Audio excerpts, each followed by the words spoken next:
Welcome students, this is chemistry by Ashish sir and this is our fourth lecture of chemical reaction and equation। और बच्चों हम पढ़ रहे थे redox reaction और उसके अंदर हम रेडॉक्स रिएक्शंस के कुछ और एग्जांपल लेके आए हैं जिसको हम डिस्कस करेंगे। और इसमें एक प्रीवियस ईयर का क्वेश्चन है जो 2018 एनटीएससी में पूछा हुआ था, रेडॉक्स रिएक्शन से रिलेटेड, ऑक्सीडेशन नंबर से रिलेटेड। सो आई होप बच्चों आपने प्रीवियस थर्ड लेक्चर अच्छे से देख लिया होगा जिसमें ऑक्सीडेशन नंबर कैलकुलेट करने के रूल्स थे। और आज हम देखेंगे इसमें कुछ और एग्जांपल्स। सो जो ओल्ड कंसेप्ट है ऑक्सीडेशन एंड रिडक्शन रिएक्शंस का, उसमें कहा हुआ है कि ऑक्सीडेशन का मतलब है gain of oxygen, mean addition of oxygen, और अगर ऑक्सीजन ऐड हो रहा है तो हाइड्रोजन क्या होगा, रिमूव होगा। एंड रिडक्शन इसके ठीक opposite, means addition of hydrogen but removal of oxygen. और बच्चों ऑक्सीडेशन में अगर हम इलेक्ट्रॉन्स के टर्म्स में इसको देखें, यस एक नया अगर हम इसको नई तरह से डिफाइन करें इलेक्ट्रॉन्स के टर्म्स में अगर हम इसको देखें तो ऑक्सीडेशन का मतलब होगा loss of electrons and reduction का मतलब होगा गेन ऑफ इलेक्ट्रॉन्स। ये भी बच्चों एक सेकेंड पॉइंट है, इंपॉर्टेंट पॉइंट है। फर्स्ट हमने पढ़ा था कि हाइड्रोजन एंड ऑक्सीजन के एटम्स के नंबर पर, हाइड्रोजन ऑक्सीजन एटम्स की प्रेजेंस और एब्सेंस पर हम पता लगाते थे कि रेडॉक्स रिएक्शन में ये ऑक्सीडाइज्ड होगा या रिड्यूस्ड होगा। बट यहाँ पर हम पता लगा रहे हैं इलेक्ट्रॉन्स के नंबर के बेसिस पर कि इलेक्ट्रॉन्स लॉस हुए हैं या गेन हुए हैं। बच्चों आपको दिखाई दे रहा है कि यहाँ Zn है और प्रोडक्ट की साइड लिखा हुआ है Zn2 पॉजिटिव। अब ये एक आयनिक इक्वेशन है बच्चों, ये आयनिक इक्वेशन बनाई हुई है, एक सिंगल या डबल डिस्प्लेसमेंट रिएक्शन से एक आयनिक इक्वेशन बनाई हुई है। Zn और प्रोडक्ट की साइड हो गया Zn2 पॉजिटिव। अब आपको पता है कि 2 पॉजिटिव या पॉजिटिव चार्ज का मतलब होता है लॉस ऑफ इलेक्ट्रॉन। अगर कोई इलेक्ट्रॉन लूज हो जाता है तो उसके ऊपर हम उसके एटम के ऊपर पॉजिटिव रख देते हैं जितने इलेक्ट्रॉन उससे लूज होते हैं। सो Zn से 2 इलेक्ट्रॉन लूज हुए हैं, मीन्स 2 पॉजिटिव। अब Zn यहाँ न्यूट्रल था और यहाँ इसके अंदर 2 इलेक्ट्रॉन कम हो गए हैं, मीन्स इसका हुआ है oxidation, loss of electron is oxidation. और बच्चों सेकंड अपने पास है रिएक्टेंट में कॉपर 2 पॉजिटिव है एंड प्रोडक्ट में है कॉपर। सो कॉपर 2 पॉजिटिव से कॉपर का मतलब है कि इसने 2 इलेक्ट्रॉन को गेन किया होगा तभी ये न्यूट्रल हो पाया है। पहले तो कॉपर 2 पॉजिटिव था, उसमें 2 इलेक्ट्रॉन की कमी थी, उसके बाद उसने वो 2 इलेक्ट्रॉन कहीं से गेन कर लिए। जब उसने Zn से वो 2 इलेक्ट्रॉन गेन किए तो वो बन गया कॉपर। सो इसका होगा reduction, reduction means gain of electron. So zinc का हो जाएगा यहाँ पर Zn2 पॉजिटिव में ऑक्सीडेशन बिकॉज उसमें लॉस हुए हैं इलेक्ट्रॉन्स के, एंड कॉपर 2 पॉजिटिव से आपको कॉपर बन जाएगा बिकॉज उसमें गेन हुआ है इलेक्ट्रॉन्स का, तो रिडक्शन हो जाएगा। तो जो इस तरह से हम सिंपली इसको डिफाइन कर सकते हैं। एक reducing agent and oxidising agent हमने पढ़ा था। रिड्यूसिंग एजेंट आपने सिंपली उसको कहना है जिसका ऑक्सीडेशन हो रहा है, एंड जो रिडक्शन में जा रहा है उसको कहेंगे oxidising agent.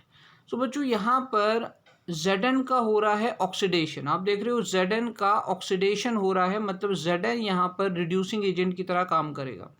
And copper 2 positive का हो रहा है reduction, means copper 2 positive oxidising agent की तरह काम करेगा। ये सिंपल सा कंसेप्ट है कि the substance the reactant which undergo oxidation is called reducing agent and the substance which undergo reducing reduction is known as oxidising agent.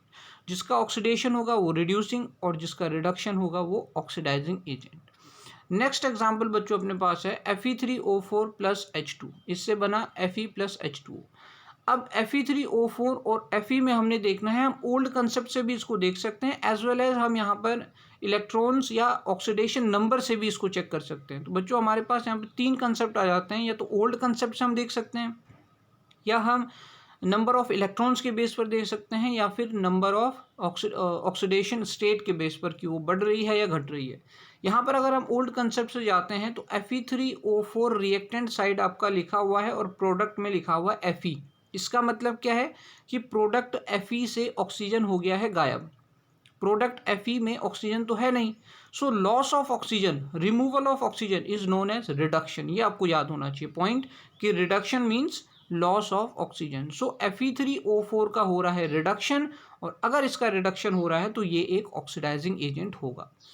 फिर है बच्चों आपके पास H2, रिएक्टेंट साइड है H2 और प्रोडक्ट साइड है H2O। इसका मतलब क्या है कि प्रोडक्ट में उसके पास ऑक्सीजन आ गई, ऑक्सीजन उसने गेन कर ली। मीन्स जब गेन ऑफ ऑक्सीजन है तो ऑक्सीडेशन है। सो H2 का हो रहा है ऑक्सीडेशन एंड Fe3O4 का हो रहा है रिडक्शन। सो H2 हो जाएगा, क्योंकि उसका ऑक्सीडेशन हो रहा है तो वो हो जाएगा रिड्यूसिंग एजेंट, और Fe3 हो जाएगा ऑक्सीडाइजिंग एजेंट बिकॉज उसका हो रहा है रिडक्शन। नेक्स्ट एग्जाम्पल बच्चों अपने पास है एक सिंगल डिस्प्लेसमेंट रिएक्शन का एग्जांपल है Mg प्लस CuSO4। Mg यहाँ पर कॉपर को डिस्प्लेस करेगा because Mg is more reactive. अब हमने क्या किया कि इसकी ऑक्सीडेशन स्टेट के बेस पर लिखते हैं। Mg तो न्यूट्रल है, एलिमेंटल फॉर्म में है, तो ऑक्सीडेशन नंबर कितना आएगा, 0 आएगा। कॉपर में भी 0 आएगा, ठीक है। यहाँ पर Cu के ऊपर हमने कैलकुलेट करना है। अब बच्चों SO4 पूरा अगर हम देखें तो सल्फेट 2 नेगेटिव होता है, तो कॉपर कितना होगा, 2 पॉजिटिव होगा। इसमें हमने क्या किया, पूरा सल्फेट हमने रखा 2 नेगेटिव। यहाँ पर भी सल्फेट जो SO4 होता है 2 नेगेटिव होता है, तो Mg कितना आ जाएगा, 2 पॉजिटिव आ जाएगा। अब इस तरह से हमने इनकी ऑक्सीडेशन नंबर को निकाला, फिर देखा कि 0 से Mg किस में चेंज हो रहा है, +2 में चेंज हो रहा है। क्या इंक्रीज है, यस इंक्रीज है ऑक्सीडेशन नंबर में, मतलब इसका हो रहा है ऑक्सीडेशन। एंड कॉपर 2 पॉजिटिव से 0 चला गया, डिक्रीज हो गया, मीन्स इसका हो रहा है रिडक्शन। सो आपको पता है कि ऑक्सीडेशन नंबर में इंक्रीज होता है तो उसको ऑक्सीडेशन कहते हैं, एंड अगर ऑक्सीडेशन नंबर में डिक्रीज होता है तो उसको कहते हैं रिडक्शन। सो बच्चों इस तरह के अपने एग्जाम्पल्स हैं।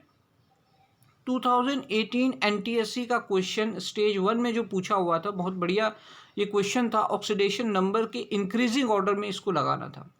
अब आपके पास यहाँ 4 कंपाउंड इस तरह से दिए हुए थे।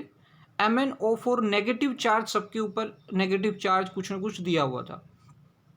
अब आपने जो Mn, क्रोमियम एंड क्लोरीन की ऑक्सीडेशन स्टेट्स को यहाँ पर कैलकुलेट करना था, और उसके बेसिस पर उसको इंक्रीजिंग ऑर्डर में आपने सेट करना था। सो MnO4 नेगेटिव में Mn की अगर हम कैलकुलेट करेंगे तो Mn को X मान लेंगे, प्लस ऑक्सीजन कितने हैं, 4। अब हर एक ऑक्सीजन पे होता है -2 जनरली, तो यहाँ पर -8 आएगा, इज इक्वल टू क्या यहाँ पर 0 आएगा, नहीं, बिकॉज इसमें चार्ज ओवरऑल है -1। सो इधर इज इक्वल टू में -1 और X आ गया आपका +7। जैसे सेकंड एग्जांपल है CrO4 2 नेगेटिव, क्रोमियम का कैलकुलेट करना है। सो क्रोमियम को X मान लिया, ऑक्सीजन हो गए -8 बिकॉज 4 ऑक्सीजन है, एंड ओवरऑल चार्ज आ गया -2। सो X कितना आ गया आपका, सिंपली +6 आ गया। फिर आपने देखा कि ClO3 2 नेगेटिव आपके पास है, ClO3 नेगेटिव है। ClO3 नेगेटिव में Cl को ले लिया X, जिसकी कैलकुलेट करनी है। ऑक्सीजन क्योंकि 3 है, सो 3 × 2 -6 यहाँ पर हो जाएगा -2 से, एंड -1 का यहाँ ओवरऑल चार्ज होगा, सो X हो जाएगा +5।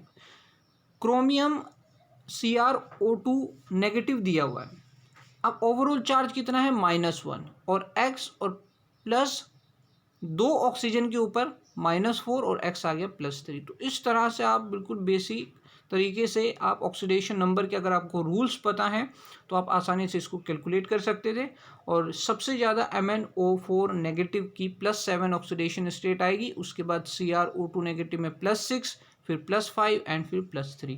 तो इस तरह से सही ऑप्शन में आप इस तरह इसको मैच कर सकते थे। फिर आपके पास अगला क्वेश्चन है oxidation number of oxygen in OF2। अब आपको ये पता है कि ऑक्सीजन तो जनरली -2 की ऑक्सीडेशन स्टेट को शो करता है, ठीक है, एंड परऑक्साइड के साथ like H2O2, Na2O2, sodium peroxide, उसके साथ वो -1 की ऑक्सीडेशन स्टेट शो करता है। ये हमने रूल्स में प्रीवियस जो क्लास थी उसमें पढ़ा था। एंड सुपर ऑक्साइड में -1/2 वो शो करता है।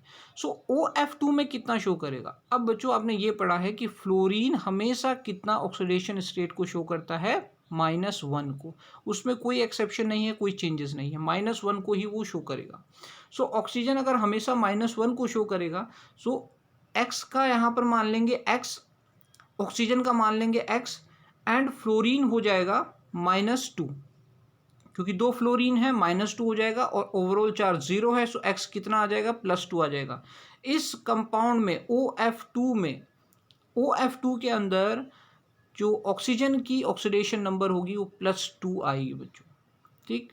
उसके बाद oxidation number of oxygen in O2F2 में कैसे कैलकुलेट करेंगे, O2 है तो उसको 2X मान लेंगे, प्लस F2 एक फ्लोरीन पर होगा -1, 2 पर होगा -2 is equal to overall charge 0 and x is equal to +1। तो दोनों ही कंपाउंड सीधे पूछे जाते हैं, इनकी ऑक्सीडेशन स्टेट ऑक्सीजन की पूछी जाती है, बिकॉज बच्चे क्या याद करके रखते हैं कि जनरली उनका ऑक्सीडेशन स्टेट कितना होगा, -2 होगा, बट यहाँ पर +2 भी शो कर सकता है और +1 भी ऑक्सीजन शो कर सकता है। तो बच्चों अगला अपने पास है कुछ इस तरह का एग्जाम्पल, जिसमें हम सारे क्लोरीन की एग्जाम्पल यहाँ देखेंगे, क्लोरीन के ऑक्सीडेशन नंबर देखेंगे अलग अलग कंपाउंड्स में। अब वैसे तो हमने पढ़ा था कि फ्लोरीन जो होता है वो -1 ही शो करता है विदाउट एनी एक्सेप्शन, ठीक, बट बाकी जो उसके मेंबर्स हैं जैसे क्लोरीन है, ब्रोमीन है, आयोडीन है, ये वेरिएबल शो करते हैं बच्चों। जनरली ये -1 होते हैं, बट ये कंपाउंड के ऊपर डिपेंड करता है। जैसे कि क्लोरीन Cl2O में दिखाया हुआ है, तो इसमें हम क्लोरीन को 2x मान लेंगे और प्लस हम कर लेंगे -2 is equal to overall charge 0, x +1 आ गया, ठीक है। अब क्लोरीन आपने दिखाना है ClF3 में, तो x प्लस -3, क्योंकि फ्लोरीन के ऊपर है -1 और 3 फ्लोरीन है, तो -3 is equal to 0, x is equal to +3 आ गया, x कितना आ गया, +3 आ गया। अब आपने देखा कि HClO में आपने देखना है हाइड्रोजन 1 हो जाएगा, प्लस क्लोरीन हो जाएगा x एंड ऑक्सीजन हो जाएगा -2 और x आ जाएगा आपका +1। सो इसी तरह से अगर आप देखते जाओगे HClO2 में अगर आपने कैलकुलेट किया तो ऑक्सीजन के हो जाएगा यहाँ पे -4, 2 ऑक्सीजन का -4, x आ गया +3।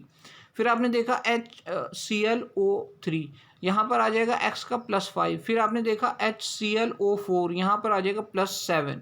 सो जो क्लोरीन है वो इतने सारे ऑक्सीडेशन नंबर्स को शो कर सकता है, +1, +3, +5, +7, ये जितने ऑड नंबर हैं ये सबको वो शो कर सकता है क्लोरीन। सो क्लोरीन यहाँ पर वेरिएबल ऑक्सीडेशन स्टेट्स को शो कर सकता है।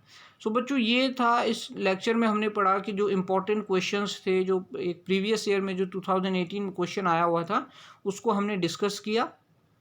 अगर आपको ऑक्सीडेशन नंबर के उसका लेक्चर अगर आपने नहीं देखा है तो उसका लिंक आपको डिस्क्रिप्शन में मिल जाएगा, उसको आपने ज़रूर देखना है, बिकॉज उसमें रूल्स हैं ऑक्सीडेशन स्टेट्स किस तरह से हम कैलकुलेट करते हैं, एंड तभी आप इन क्वेश्चंस को सॉल्व कर सकते हो अगर आपके पास वो रूल्स आपको पता हो।